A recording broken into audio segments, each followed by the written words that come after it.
The following podcast is scheduled for one recording with no time limit. Making their way down to somewhere in the ring, Andrew Sanford and Ryan Sprague. Welcome to another episode of Somewhere in the Ring. I am Ryan Sprague, and with me, as always, is my co-host, Andrew Sanford. How's it going, buddy? Ryan, I'm great. I'm talking into a box full of diapers that are secured. I think this is the first episode proper since I've used this new technique, and I hope my voice sounds extra liquidy and soft. It sounds like a sweet velvet drink. I was gonna say you're sounding a little like Val Venus. I want to say. Oh God, Ryan, what? Can I? Why is that a bad thing?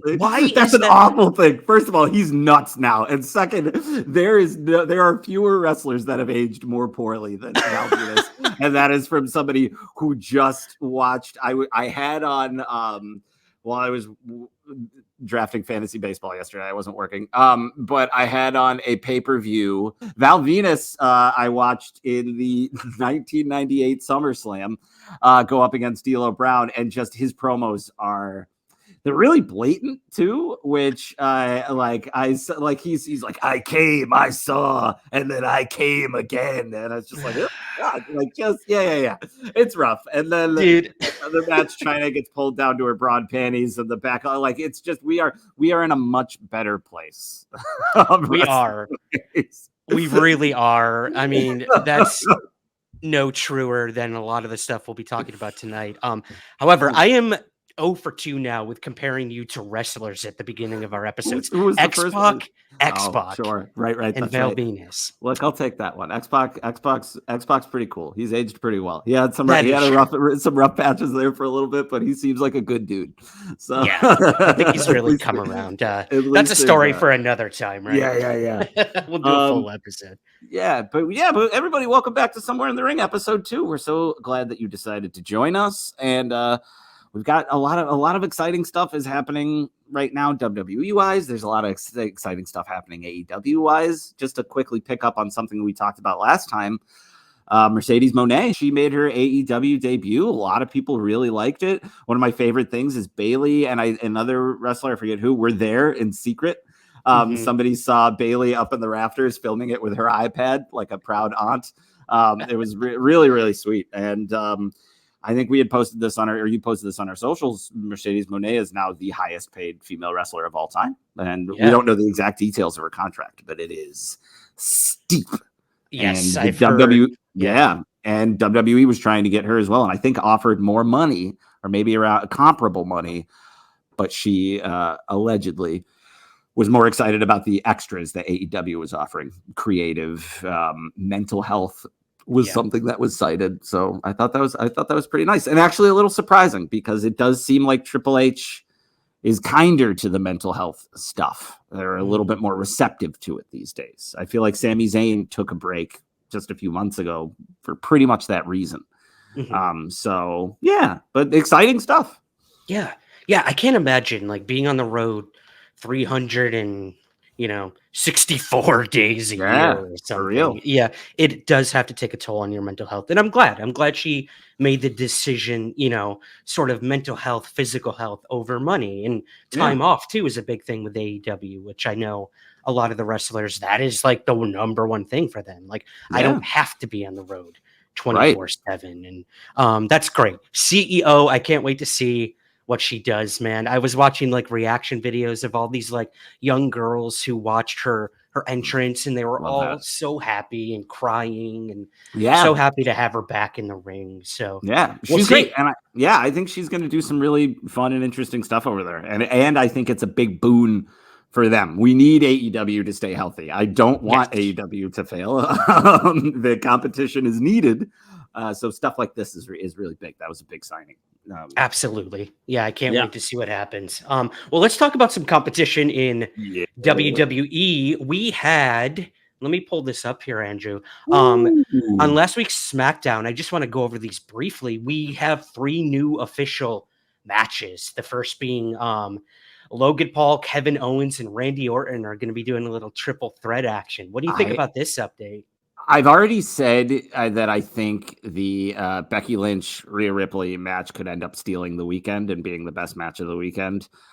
This is a close tie though. Like I still think Becky and Rhea are probably gonna like do something a little bit more special. Triple threat matches are hard, but like to make like the best of the weekend or to really steal the show sometimes, but we'll see. All three of these people are workhorses. Logan Paul has more than proven himself at this point. Randy Orton has been a part of like show stealing WrestleMania matches before.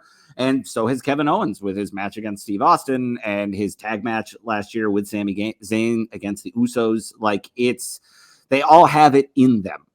And what I kind of like about this the most is not that there won't be any big spots. Like I'm sure we'll see Logan Paul fall / get thrown into an insane RKO at some point. Like that's the one prediction that I feel really confident in, that he's going to make. Like one of my favorite RKO reversals ever was Randy Orton against The Undertaker at WrestleMania, and Undertaker, I think, took Randy Orton up for a chokeslam and he turned it into an RKO, and it was like just insane. So I think something like that is definitely going to happen, but it's just going to be great. It's just great booking. It's great that they're not just casting Kevin Owens aside with his feud with Logan Paul. And I will say, I meant to tell you this, as soon as this happened, I was like, oh, Chad Gable's not going to be in that Intercontinental title match. I was like, there's no way. There's no way they're going to do 2 triple threat matches for belts of similar prestige. Yeah, I know. I feel bad for Gable. Like I really did. I was rooting for him. I really thought that was going to be his time to go up against Gunther again, but who knows? I mean, the fact that they're still having him on TV after his defeat means they have something in the works. Something's cooking. So I agree. I think we could see him messing with that match a little bit one way or another, which could be pretty interesting. Or like, he could be primed for a heel turn at this point. There's a lot of different ways. Just going to say that. And I think and the pushing the whole, it means more to me thing, like when they did during his match, that it felt like they were definitely having him show up in a suit on Raw. That's usually a telltale sign that somebody's going to be bad, is if they dress suit, nice. Devil horns, a red tie. Well, that was Cody. Little name tag that says Cody was in a red tie. That's true. We'll get that in a little bit. He was straight. Yeah. He was looking like Mr. Mephistopheles. Is that the right one? Doesn't matter. Let's move on. Sounds good. Yeah, sure. Let's go to the next match. We've got my boy LA Knight versus AJ Styles, baby. Finally, I'm happy to see LA Knight sort of coming back in the picture. Yeah. What do you think about how this match is going to go down? I'm interested in this one. I'm not the biggest LA Knight fan, but I know he has a lot of goodwill built up for over the years that he's been wrestling. I think he was a Ring of Honor guy, and AJ Styles is one of the best wrestlers to ever step foot in a squared circle. So I'll be interested to see how this plays out. I do understand even though he. I had not been super watching LA Knight, and then I heard that Kevin Nash said he's just Stone Cold and The Rock, and then I remember watching and finally seeing him, and I was like, oh yeah, he is just kind of like Stone Cold and The Rock. Like he is. But look, that stuff happens. I don't mind that, and I especially don't mind that when anytime LA Knight has been asked like, oh, what do you think about what Kevin Nash said? He's like, who's that? Who is that? Like, I just think that's yeah. As is his right, and I do think Kevin Nash has backtracked a little bit on those comments in recent months. But this could be a really good one. It's just another. This story doesn't super interest me because it is very much the like these guys are fighting because they don't like each other. Like that's kind of it. But it will probably be a very good match. Oldest story in the book, but always willing to watch a match like this. I could see it getting pretty brutal. Oh, the Battle of the Twins, Andrew. Yes. You know a little thing about twins. I could see your boys having a few scuffles now and again. But guess what? They already do. So they're not even 3 yet. I think the thing that excites me about this the most is I don't think Jimmy has gotten a proper showcase in a while. Since since Jay left the bloodline, I think they haven't really known what to do with Jimmy. And this has felt inevitable to that extent. And I can't say for certain that he's just as talented as Jay. People get bumped for different reasons. They're an incredible tag team, so it's probably there. And they know each other so well that's just the story is good. Like how they kind of even out against each other is really fun. I just think this will just be a really fun, good match. And I think this one could be like a surprise with being how good it is. You know what I mean? So that could be very exciting. I'm looking forward to this. Like Absolutely. Every there has yet to be a WrestleMania match announced where I'm like, really? At WrestleMania? This is what you're going to go with? Like everyone so far has been pretty stellar. Yep. And again, we've still got 2 weeks to see these guys kind of build up the match and see where it goes. So I'm excited, man. Yeah. The countdown is on. Let's go here first. So this this past week on SmackDown, The Rock gave us a rock concert, Andrew. Swish. Yeah. Yeah, right. Not the first time either. If I remember correctly, one of the earlier times that he did this was interrupted by Goldberg. That was like Goldberg's first appearance in the WWE proper was during a rock concert. Yeah. And then the rest, we don't have to worry about the rest of that. But yeah, sorry. So please go ahead. No, just, this past week on SmackDown, we were greeted. Really interesting. The Rock's entrance seems to be evolving every week.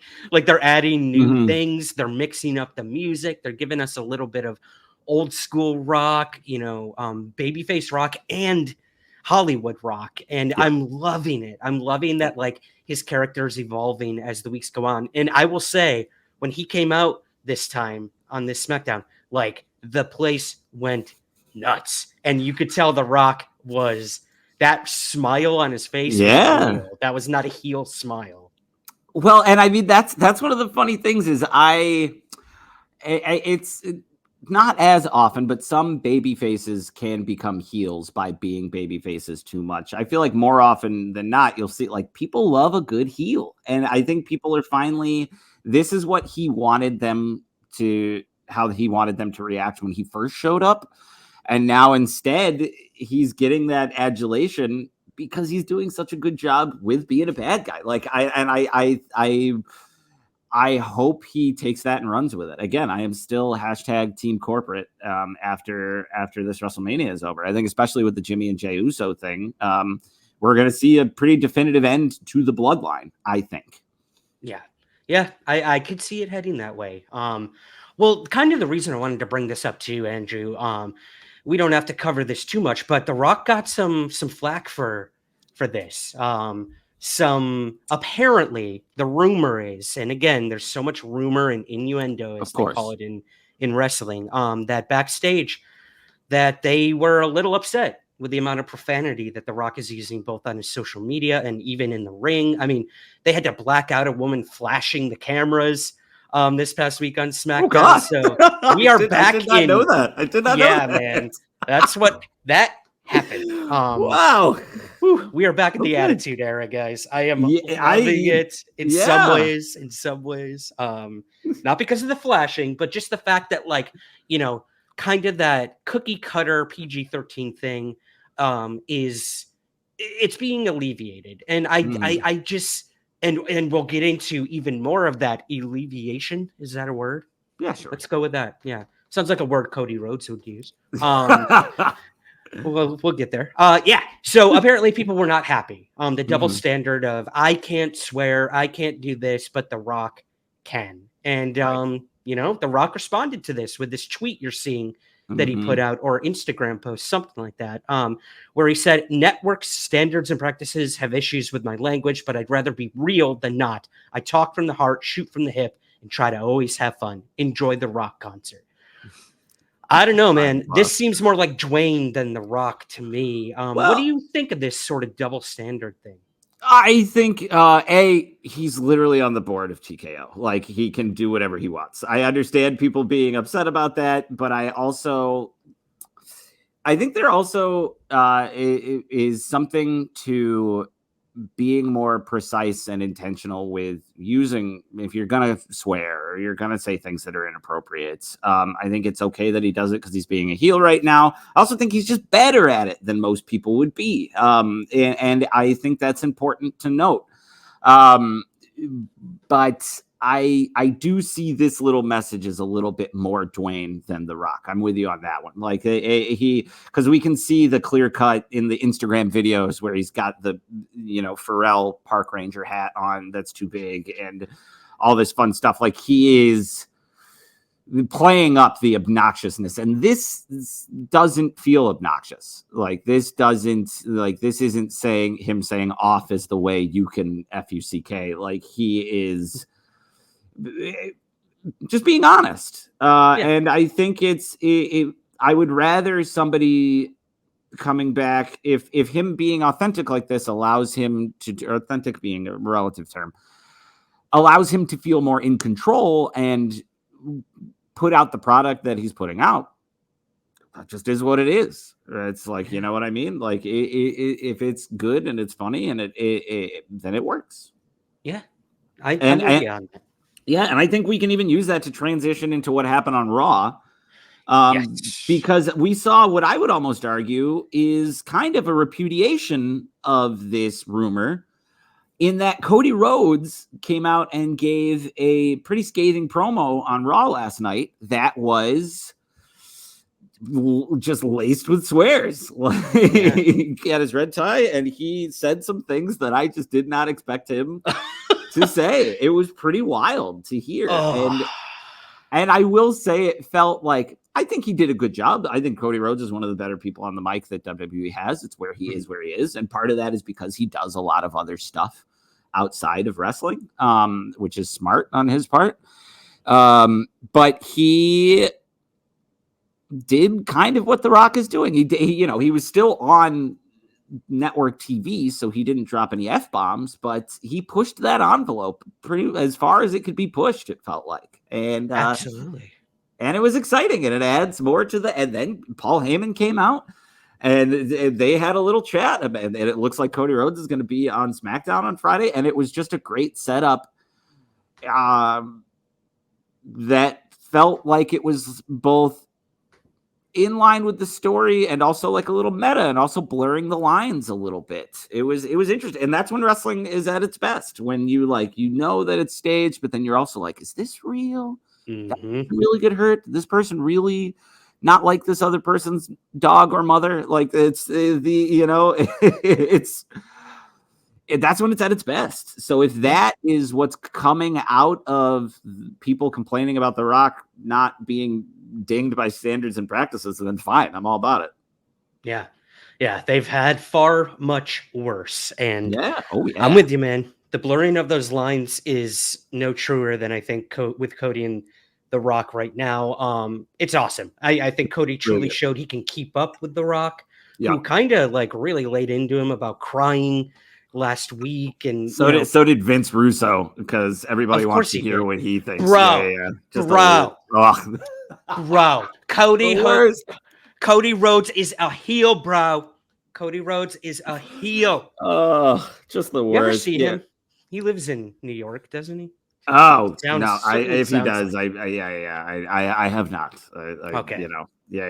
But I hope I don't run into him now after that horrible impersonation. All right. Well, let's breeze through Raw. It was I will say it was pretty exciting. It was a good Raw. Good. We're definitely on the road to WrestleMania, which is 19 days away, or 18 when we're recording this, which is nuts. So quick, man. So we got Uso Bros did a little scuffle in the beginning, which was great. Again, building up that match. It was fine. This was cool.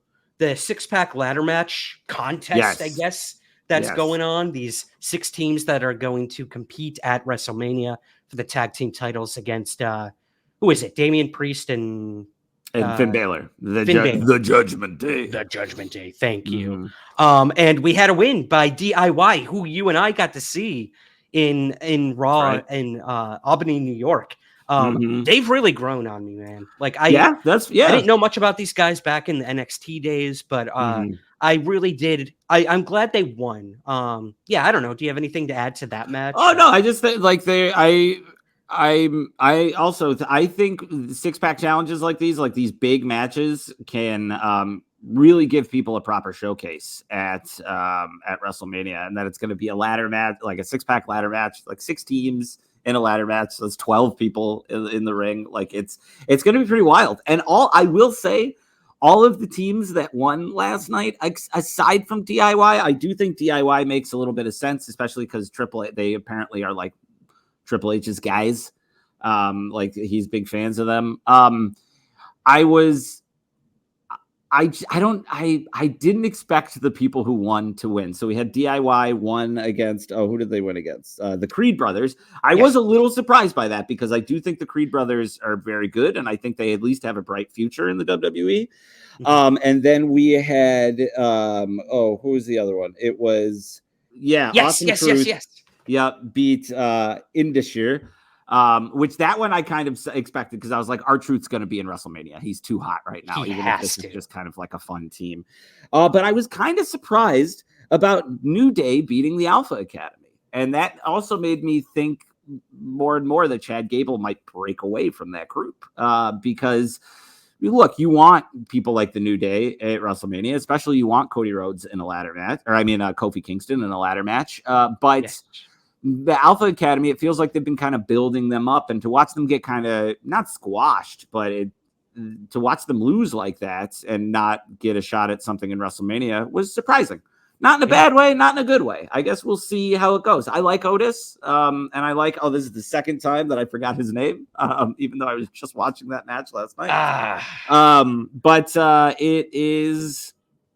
It's exciting. It's exciting that the New Day kind of stays relevant.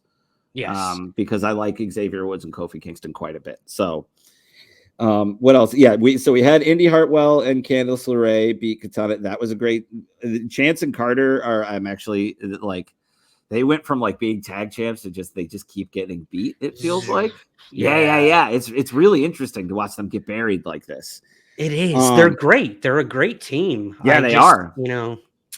Unfortunately, there's other good teams right now, which is a good thing because the women's tag team, has not been the best in the past. I mean, to the point where people thought the belts were cursed at one point. Sure. And look, Asuka might be injured. Which they had to pull her this past weekend from a live event. She apparently injured her knee on SmackDown last week.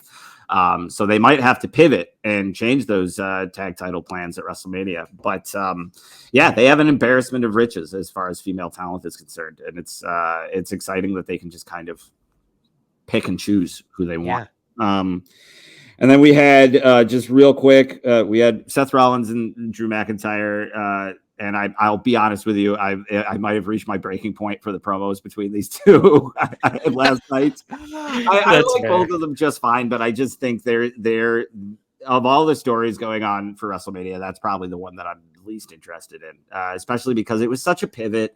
Should be Seth Rollins against CM Punk, and I the heel stuff for McIntyre is fine, but I think it's just maybe already run its course for me, and it's WrestleMania is still 2 weeks away. But we'll see. Yeah. I liked his WrestleMania Savior shirt that he was wearing, or Savior, which is on sale right now. He's made that very apparent on his social media. We had Ricochet beat Dirty Dom in a match. That was actually a really good match. Dirty Dom has turned into such a phenomenal wrestler, which is exciting to see.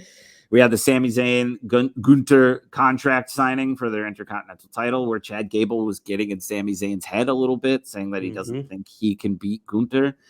So that's still waiting. But one thing I want to say, the main event was a last man standing match between Becky Lynch and Nia Jax, and it was phenomenal. It was one of the best matches I've seen on Raw in quite some time. They did incredibly. They did great work, a lot of great spots. It was the best I've ever seen Nia Jax personally. And I know I've been critical of her on here before. But I think part of it might be like maybe her style just kind of lends itself more to like hardcore / last man standing matches. But it was brutal and it was fun. And there was, again, some big spots that Nia Jax did really well. And so did Becky Lynch. And it was really phenomenal. It was nice to see. I almost feel like Nia Jax now has to like take a break for a little bit, maybe come back post WrestleMania, or who knows. I feel like the story between them should be over now. Personally, yeah, I feel like last night was kind of a swan song to that story angle. Right. You know what's funny? I've been extremely critical of Becky Lynch lately, and you've been extremely critical of Nia Jax. And I feel like at the same moment, this one match, you and I have finally gained the respect for each of them. That's, I've always respected Becky Lynch, but I just felt like her characters became so stale. But it's matches like last night that reminded me why she's actually there. Really incredible. Really. Oh my God, man. She won me over so much. Can I actually play this one quick clip of one of the last spots that they had? And the spot was extremely well done, but it was Pat McAfee's reaction that just cracked me up. Let me play this really quick. Becky Lynch off the top of the ladder, leg drop through the table. Becky Lynch, indeed, not your average girl. I am loving Pat McAfee, dude. He's great. Again, he's really, really didn't good. even know who he was or like why people liked him, and now I'm seeing it. He adds so much to these matches. He really does. And what I like too is there's not kind of like him and Michael Cole have more of a playful relationship. Something I was also reminded of in watching these old pay-per-views is Jerry Lawler and JR like sniping at each other all the time and being like one has to be a heel and one has to be a face. And I just don't think you really need that anymore. So it was, So it's, I was happy to see that shift, and I like their chemistry together. And I'm just happy that McAfee's a full-time announcer. He's just very good at it, and has a lot of fun. Yeah, it is working for him. Awesome, buddy. Well, hey, let's move on to this quick. We've got a new Bray Wyatt documentary coming out on Peacock. Oh man, get those buckets for your tears ready, guys. Dude. You're a big fan of Bray, am I correct?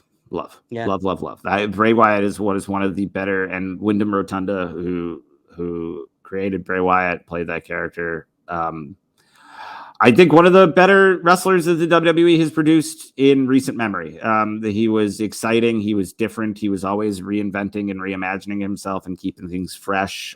Even when he returned after a pretty long hiatus that we then learned was because he got very sick. I mean, he had been fired, but it's just all kinds of, nothing bums me out more than the last like 2 years of his life / career. I mean, obviously his death is very upsetting, and was upsetting at the time, but I'm so happy that they're doing this for him, for his family. He's in his several versions of his character in the newest, in 2K24, which means that his family is getting paid, which I really appreciate. Like they're helping and because he's got kids, he's got a wife.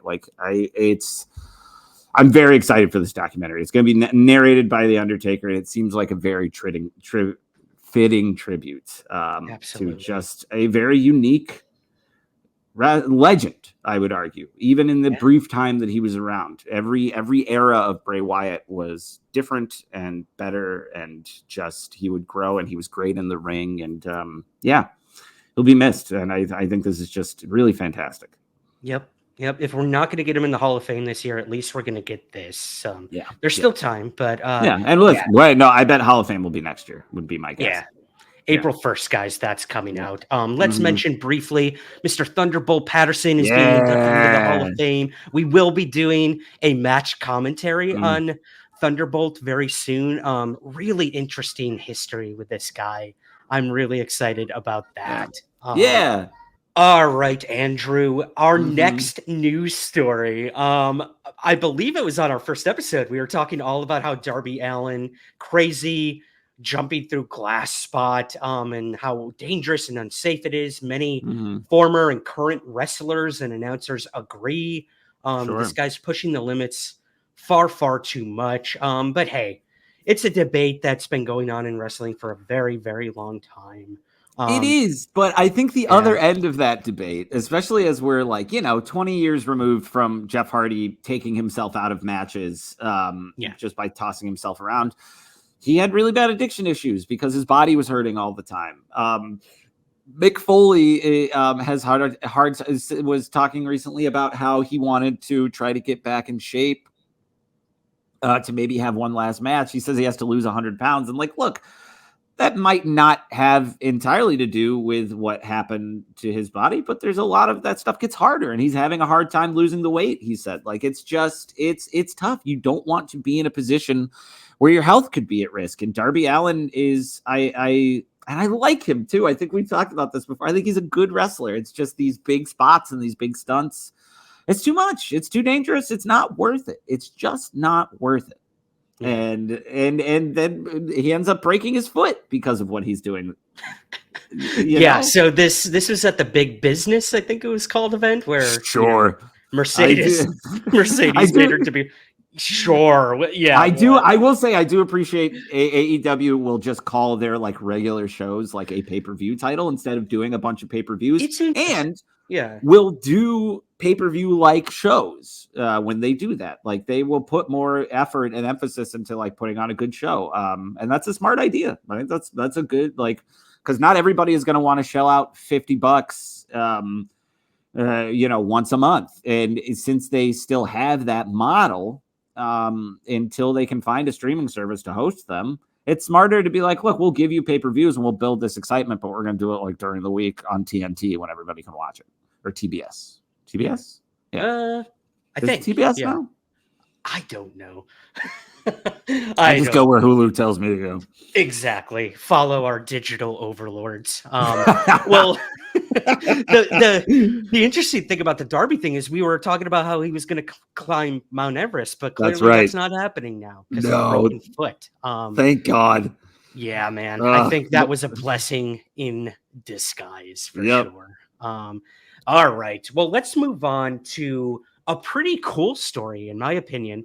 Shayna Baszler is going to be doing a special event with Game Changer Wrestling, Bloodsport X. What do you think about this? I don't know anything about Game Changer Wrestling. I don't know much about them either. And what's awesome is we will probably learn more because Shayna Baszler's going over there.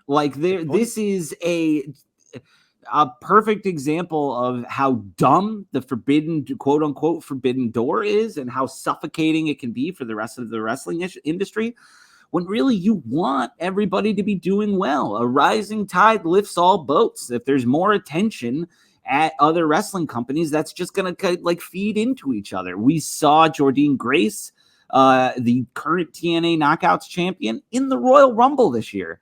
That's nuts. She got a huge crazy pop too. Yeah, because it was insane. It's such a good idea, and doing stuff like this, it only helps the business. It only helps the business. So I love this. It's a perfect sign that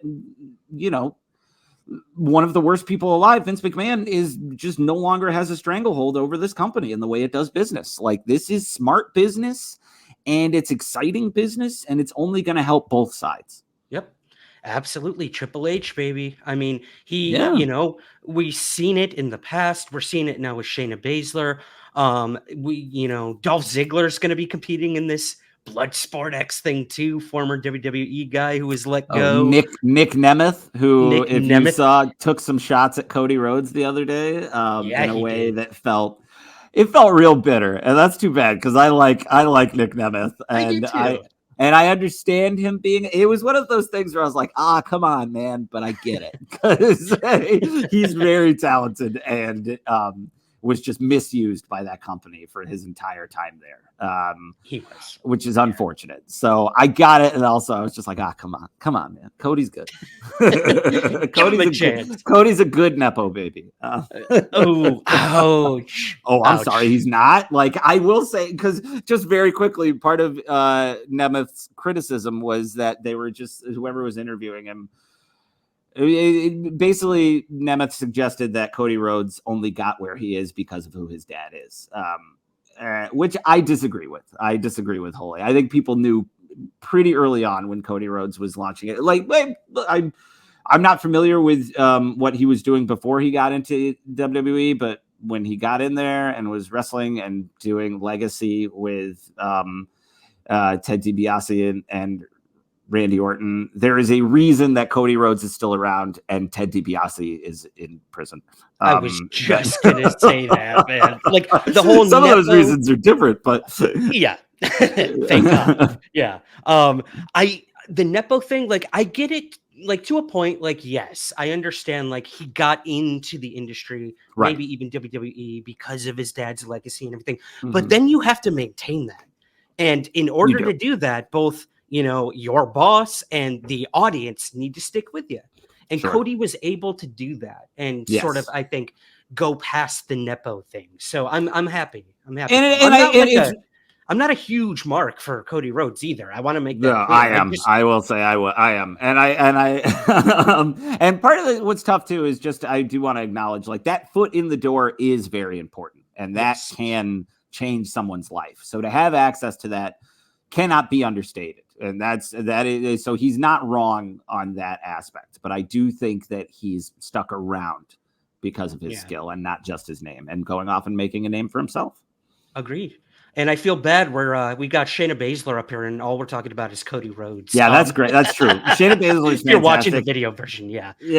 And I'm excited to go see her do this at GCW. Yeah. And it's again, like she's somebody too where I wouldn't be surprised if she's more in the main title picture within the next year, because I think they're really sweet on her, and she's great in the ring, and she has an intensity. Like she just looks like she could beat up anybody. Like and that really goes a long way. It's just, do I believe you are going to hurt who you are in the ring with? And I believe it every damn time. Every time. She's great. She's amazing. Yeah. I can't wait to see her do this. It's going to be during WrestleMania weekend, actually. So that's awesome. See, that's fantastic. That's fantastic. Like that. Share the wealth. Yeah, absolutely, man.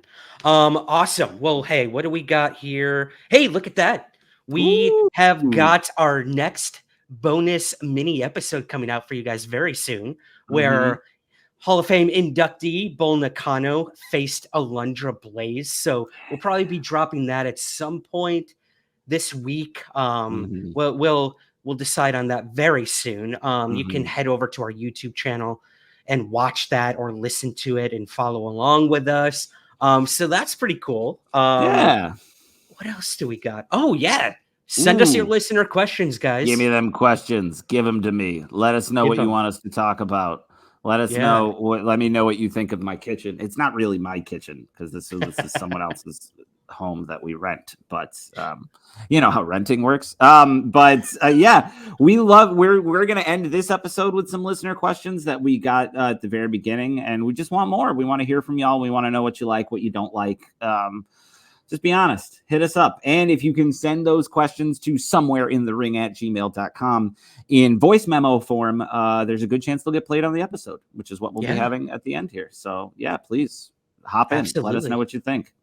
Yep. We love it, guys. We want you to be a part of the show so you don't have to listen to us the entire time. I don't know what's wrong with that, but I don't know what that was. Yeah. We're cutting that. Anyways, we're gonna head over to those listener questions, guys. This was this listener's question. First of all, I want to congratulate you on this new journey you're taking, somewhere in the ring. I'm wishing you nothing but the best. But, question. This is your first episode, which makes me want to know, what is your earliest memory, your first memory of watching professional wrestling? And two-parter, I'm also curious how you think that affected you. Anyways, best of luck, guys. Take care. Wonderful. It is. Yeah. I love that the person did not say their name. Who? That was Topher. Oh, hello, Topher. Hello. Thank you for the question. That's so nice, and for the nice things. I'll let you go. I'll let you go first since we pitched that at you first. Oh, okay, sure. I brought it up. Yeah. What's your earliest memory, Ryan? My earliest memory would have to be, you know, other than like maybe seeing like Hulk Hogan in a movie or something like that. Actual professional wrestling would have to be I don't know my exact age, but I was definitely maybe 12, 13. And this was like during the Monday Night Wars and everything. You had WCW on and Raw at the same time. And I distinctly remember my good friend, and he's actually my second cousin, guy named Andy, back in Syracuse, New York, where I'm from. You know, we'd hang out after school, you know, shoot hoops or play video games. But every Monday night he would have to stop we would have to stop what we were doing, and he would have to watch, I believe it was Nitro, WCW Nitro at the time. And every time I'd be like, dude, what is this crap? And it was so ridiculous at the time. You had like these Mortal Kombat wrestlers dressed like literally dressed like I was about to say, his name- Sub-Zero. Yeah, his name is Glacier. Let's show a little respect, but please. Sorry. Apologies to Glacier out there. But, you know, that was my first introduction to WCW, and I thought it was utterly ridiculous. And I was like, oh, this is fake, blah, blah, blah, blah, blah, blah, blah, blah. Just like everyone when they first, you know, sort of encounter professional wrestling. But it was one of those situations, man. You know how like in movies, they always have that scene where they turn on a song on the radio and it's two guys and it's a ballad and they're like, oh, you could change it. No, you change it. Oh, this is terrible. And then they cut to them singing it at the bottom of their lungs and heart. It was kind of that situation. Every Monday I would be like, dude, this is so stupid. And then slowly but surely I got indoctrinated into it.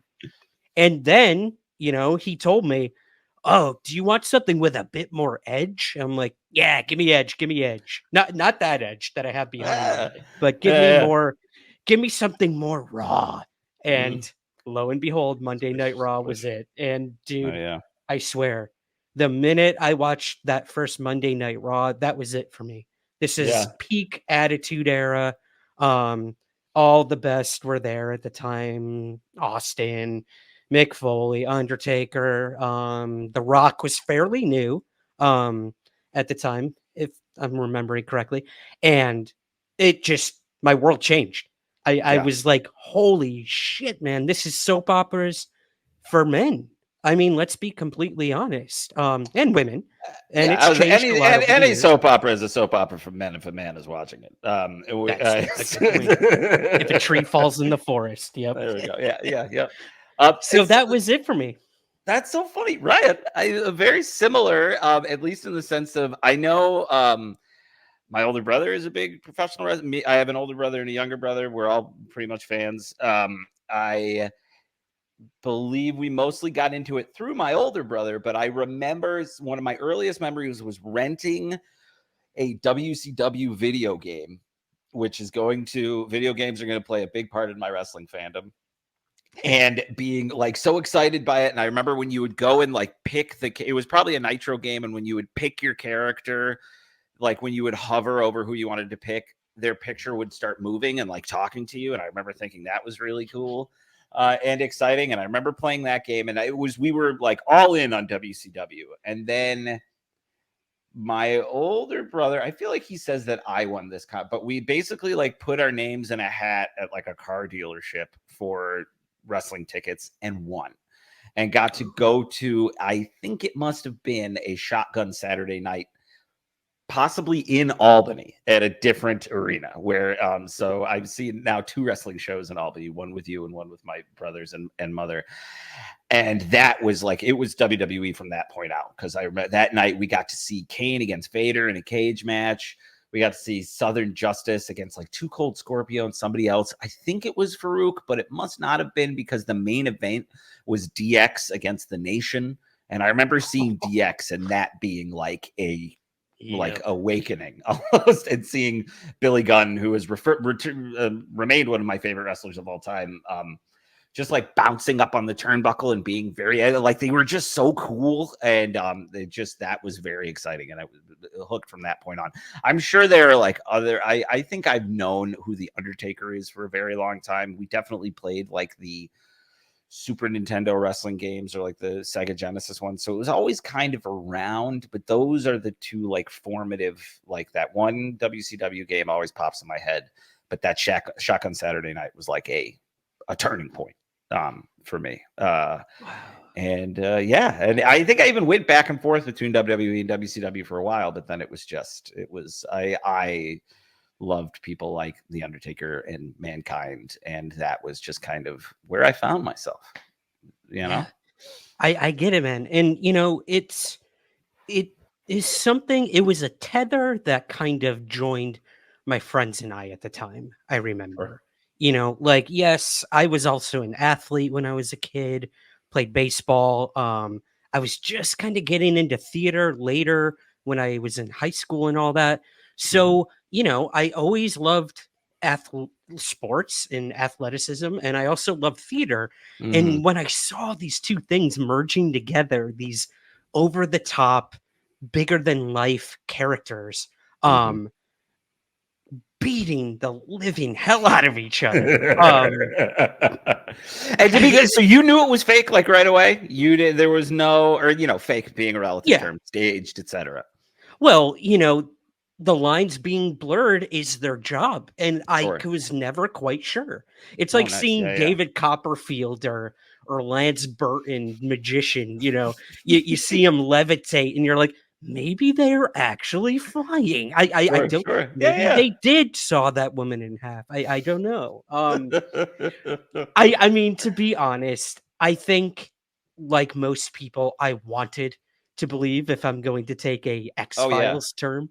And that was the theater part of me coming out and being like, man, like I feel for that guy or that woman, and I just hope they come out on top. And look, man, like that's Greek storytelling from the very beginning, and that's professional wrestling. And I mean, to the point where a couple of years after I started watching, those friends that I would watch with, we made our own ring in a basement, complete with really dangerous pyrotechnics. No safety precautions whatsoever, terrible costumes. And we made VHSs of us. And awesome. Oh, dude, if I could get my hand on those tapes, we'll have to put them on Patreon or something. Oh, you put them. There you go. Yeah. Oh, okay. They're out there. They're out there. That's they're awesome. out there somewhere. I don't know, in someone's attic or something. But hopefully I'll be able to dig those up, because man, those could be used as bribery for me tenfold. And I also should mention, I started a newsletter when I was a teenager. Online, this is during like early America Online days. I started an e-newsletter where I would summarize what happened on Raw that week. I don't even think SmackDown was around yet. And I called it Rounding the Squared Circle. And I thought it was the wittiest thing in the world. And I had a great name. Listen to this. 4 subscribers. Let's go. Come on. Hell yeah, man. That's 4 subscribers. Never reached 5. But hey, look, you didn't need them. That would have gone to your head. So that's so yeah, that was kind of my beginning. And I don't know about you, but I kind of like, I got older. Life got a hold of me, and I kind of veered away and came back many years later. We won't go into all that yet, but that's my origin story. I love that. Yeah. Some quick origin stories. I think that gets it out of the way. And I think this will come up more as well, but I kind of brought it up earlier. A similar way, I kind of like, I fell off a little bit, and then never like completely off though. I was always at least like peripherally aware of what was going on. And that was either because I would have friends who were into it. One, I think we have a listener question from today for later on. And I have, and another one who I will bring up in just a moment, and then I think we can move on to the events. But it was video games. It's always been video games for me. There have been the wrestling video games have just been some of my favorites in the 25 years or more, that I've been playing video games regularly. Wrestling ones just have always, once the Smackdown game started, I even bought AEW All or Nothing, which is one of the only PlayStation games that I've ever returned. Which is and again, we're going to be talking about Sting in a little bit, so this won't be completely a crap on AEW podcast, but bashing hour. Yeah, exactly, because it's a that helps nobody, and B, there's plenty of good stuff that they are doing. The video game was not their shining example in the slightest. It wasn't even finished. Like it just bleh. So anyway, real quick before we move on, and I say quick, but we'll see how this goes. We have a question here from Holly. Well, we'll get two real quick ones. Okay. First, we'll get one from my friend Holly Smith. Hello, Holly. Hi, Holly. Your wrestling route, Mount Rushmore. Who are your top 4 on your Mount Rushmore? Oh man, that's so funny. We actually had that question from 2 listeners. Oh, nice. Yeah. Paul also asked the same question, Mount Rushmore. Hi, Paul. Yeah, Paul, good old Paul. I'll be seeing him in about a month in Nova Scotia, where I'm going to be going out ghost hunting with him, and we'll be watching WrestleMania, that's for sure. Excellent. So hello to Paul and Holly. Mount Rushmore. How many people are on Mount Rushmore again? My history is terrible. That's what I thought. Okay. Wow, that is. I'm gonna cut that out. All right. Don't you dare. Okay. Ryan, right. Edit that out. I'm not editing that out. Yeah, Unplanned 4 people. Comedy gold. All right. Ready? Here's mine. Go. Shoot. Stone Cold Steve Austin. Okay. Bret the Hitman Hart. Love it. Mick Foley. Excellent. And Edge. Wonderful. That's what I love the most about that, is that if you split it in half, you've got 2 really solid WrestleMania matches. You got Stone Cold against Bret at WrestleMania 13, I want to say, and then Mick against Edge. That must have been like WrestleMania 20, something like that. Yeah. I remember Edge spearing Mick Foley off an apron through a flaming table, just like some really crazy, just something that I will just jump right and say that Mick Foley is also on my Mount Rushmore. He is my favorite wrestler of all time. And that man has given too much. I love him. You can tell now. Too much. Yes, you can. And I feel for him. But so I love that. Great list. Mine, we got Mick Foley. I'm just going to go like real personal with it too. We got Mick Foley. We got Randy Orton, who I just absolutely love. We have, I'm just going to throw The Undertaker in there because I think that was my first favorite. Well, him and Lex Luger were like my first favorite wrestlers. And even though like the older I've gotten, the less interested I've been in Undertaker matches. Do you know what I think kind of hurt? Actually, I'm going to say something controversial right now, and I'm going to take Undertaker off my Mount Rushmore because I think he should have stopped wrestling 10 years ago. And I love him very much. Fair. And I love him, but I think he kept going to a point where I started to see diminishing returns, which is a real bummer. So I'm going to take him off and replace him with D'Lo Brown. That is not a joke. Because I love D'Lo Brown growing up. I love that D'Lo Brown was one of my absolute favorite performers. Oh yeah. Oh man. Just all that stuff, the bulletproof vest he would wear, and the lowdown. What dude? Who's shooting at you, D'Lo? I mean, the same could be said about the Shield. Let's be honest. That's true. So we've got Mick Foley, Randy Orton, D'Lo Brown, and then I'm going to throw Kurt Angle in there. I will say my Mount Rushmore might change. Yeah, and don't get me wrong. There's been some diminishing returns from Angle over the years as well, but I think Angle in his prime is one of the best performers that the WWE has ever had. It's unfortunate that he had like health, addiction issues, all that kind of stuff that kind of pulled him away. But when he was at his prime, there's no one I would rather watch. And he's one of those rare wrestlers who I would just believe beat someone no matter who he beat. Like that, and it's something that people will learn about me wrestling wise is while I do like the blurring of the line, what I love about wrestling is you can have Randy or Rey Mysterio beat Great Khali, or you can have like these absurd things that kind of don't make sense because it's just a story. We can do David versus Goliath, and like it's just fun, and we're like, who cares? It's staged anyway, so you just have fun with it. So Kurt Angle's on there for me. So Kurt Angle, D'Lo Brown, Mick Foley, and Randy Orton. I love Randy Orton. Randy Orton's probably a close tie for Mick Foley for me, if not just like slightly below. I get that. Yeah. D'Lo Brown. Wow. D'Lo Brown. That's like putting like, I don't know, a president no one's ever heard of. Chester A. Arthur, like just there right on go. There we go. Herbert Hoover. And then real quick, and this one might not be quick, but we'll see how it goes. It will be quick for me. What would be your wrestling gimmick and name? This comes from Angel Ortiz. Hello, Angel. Friend of mine, former coworker. I can actually have a visual example here. So far, sorry, please do. Who aren't watching.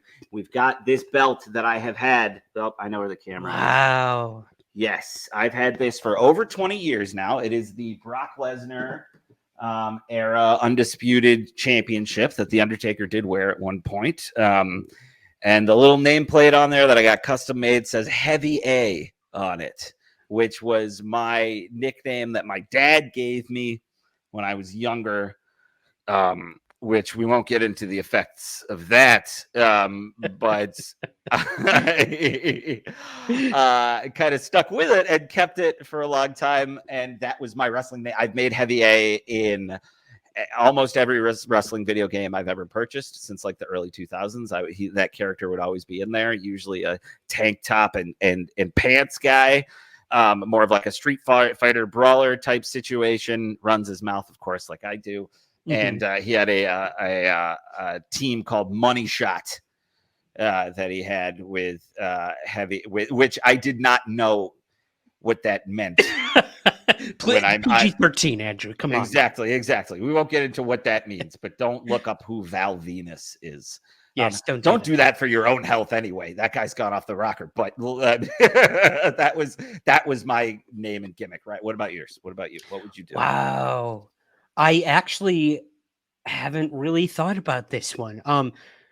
What's coming to mind for me right now would have to be something having to do with like UFOs. I mean, come on.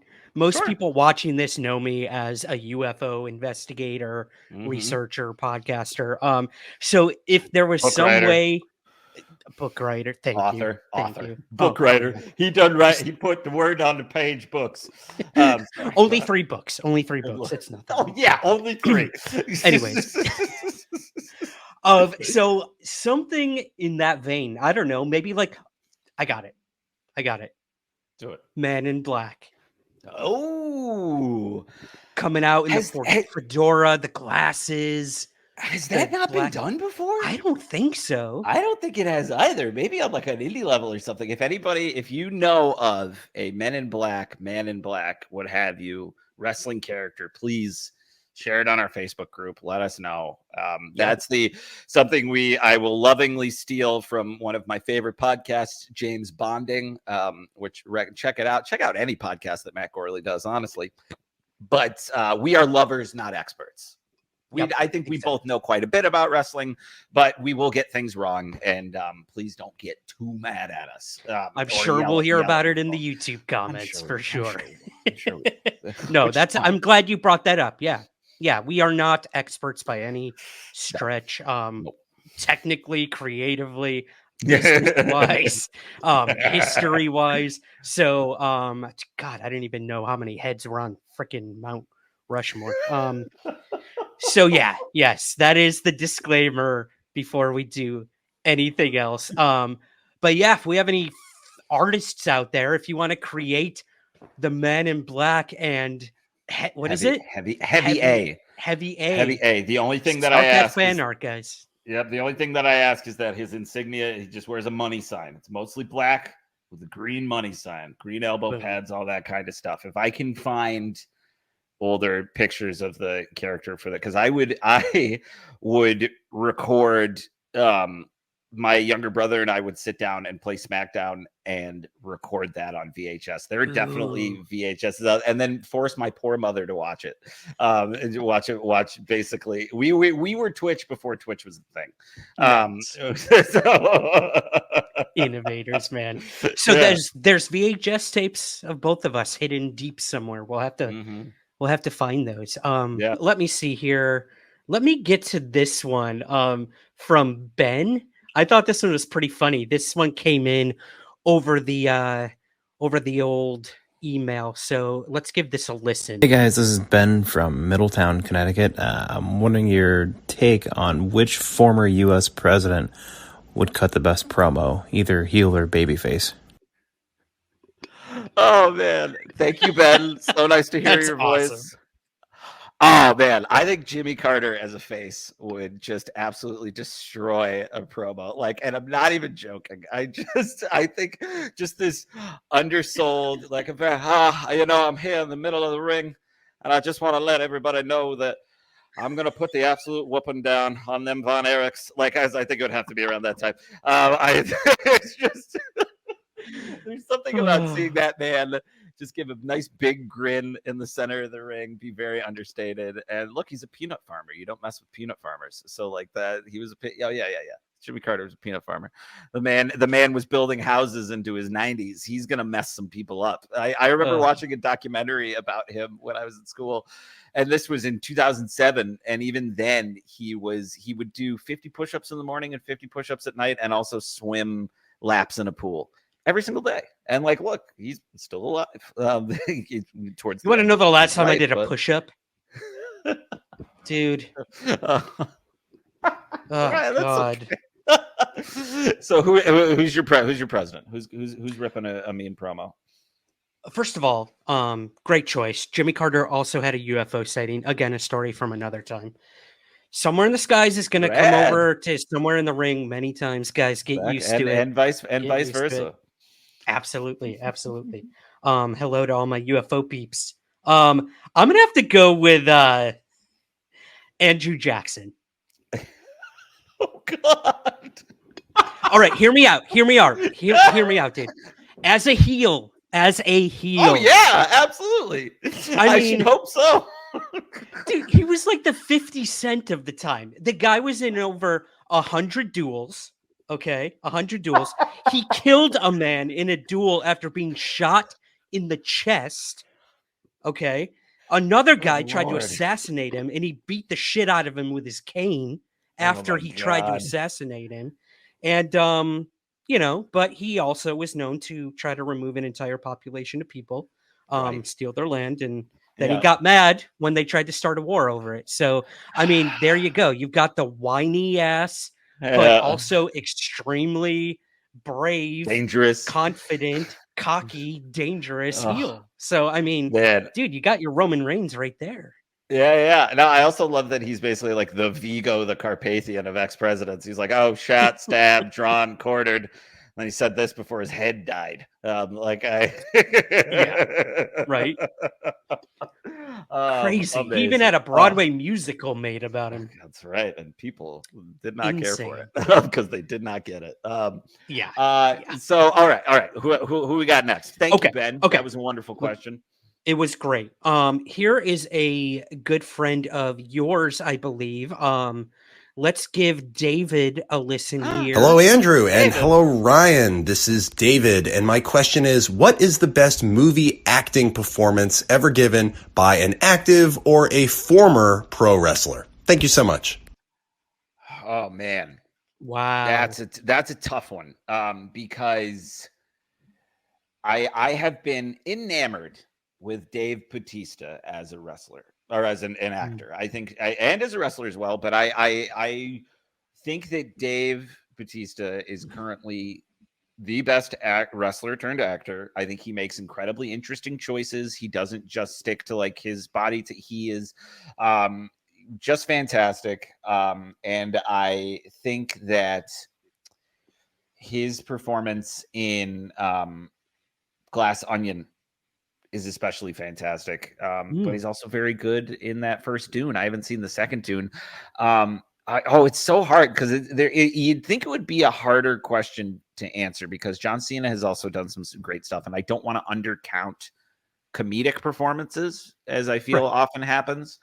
But I think it would probably be Batista, maybe in Glass Onion. That being said, all of the pro wrestlers who pretty much play themselves in Darren Aronofsky's film, The Wrestler, do an incredible job. Yes. You got Ernest the Cat Williams, most notably towards the end there, playing a different character, but doing a great job. All the guys who I remember, I forget the wrestler's name, but there's one guy talking to Mickey Rourke backstage and very humbly explaining, like, you take a staple gun and you just like, it hurts a little bit, but it doesn't hurt as much, or it hurts more coming out than going in or whatever. Like just that scene. I love that movie, but that scene in particular is really phenomenal. Really grounded and real. Yeah. I got to go back and watch that one. It's been a really long time. I would have to agree, to piggyback off you, Batista all the way. I mean, you look at Cena, he's been extremely successful. Same with The Rock, obviously, but you kind of see the same thing over and over. Yeah. Cena's doing a lot of comedy, which he's fantastic at. Very good.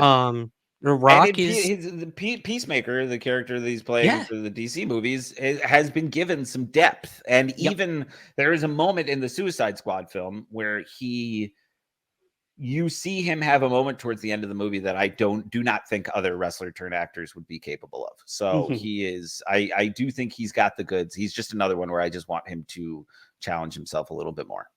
Yep. I think that's the word, challenge. And I think it's coming. I really do.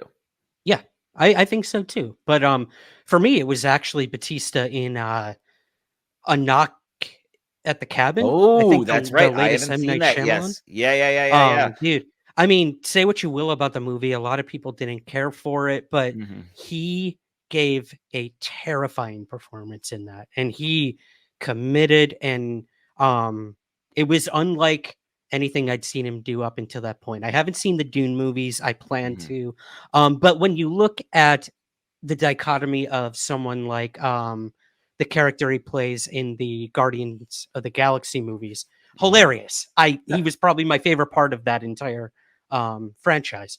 And then you see this character he plays in this M. Night Shyamalan movie. I mean, talk about challenging yourself. I think that guy is, I could see like a supporting actor award in his future, honestly. That would make me happy. Yeah, I could too. And when you see him in this movie and Knock in the Cabin, you would never in a million years picture David Batista, someone of his stature and presence, playing the role he does, yet he completely loses himself in it, and you lose yourself in it, and you forget, holy shit, this guy's like 300 pounds, 6 feet tall, and is a WWE former wrestler. You would never think it. So yeah, man, I'm gonna have to go with Batista as well. Very cool. With Adam Copeland, kind of. Let's not forget, he's in Percy Jackson now. He's in Vikings. He's killing it. Your man CM Punk was over in that show Heels. He's done some stuff. Kurt Angle was in one of the Sharknado films, I believe. But it's we love you, Kurt. Some other stuff too. Love you, Kurt. Love you, Kurt. Yeah. His documentary was fantastic. Yeah, I waited out in the rain. And I think my mom did most of the waiting, though, to be fair. But for Kurt Angle's autograph when I was younger, I remember being very excited. Who have you met? There's a question I got for you. Who have you met? With that will take too long. Yep, that we can cover on another episode. That's not even like a brag. That's just I've been very lucky. We'll put it that way. I love it. I've met one wrestler, I believe, in my time. Sable. I met Sable. Go. Actually, she was with Mark Marrow at the time, so I met Mark Marrow as well. It was at a signing in Syracuse, New York. I had Mark Marrow was there, and and I got my black and white headshot of Sable signed, and it was awesome. And then the only other person I guess sort of digitally met would be Chris Jericho. I've been on his podcast twice now. He's really into UFOs, and whenever he wants the latest scoop in that world, he has me over on Talk is Jericho. So that's awesome. I guess I don't know if you would even count that, but yeah, that counts. It absolutely counts. Yeah, absolutely. I've met plenty. I haven't sat down like that with them before.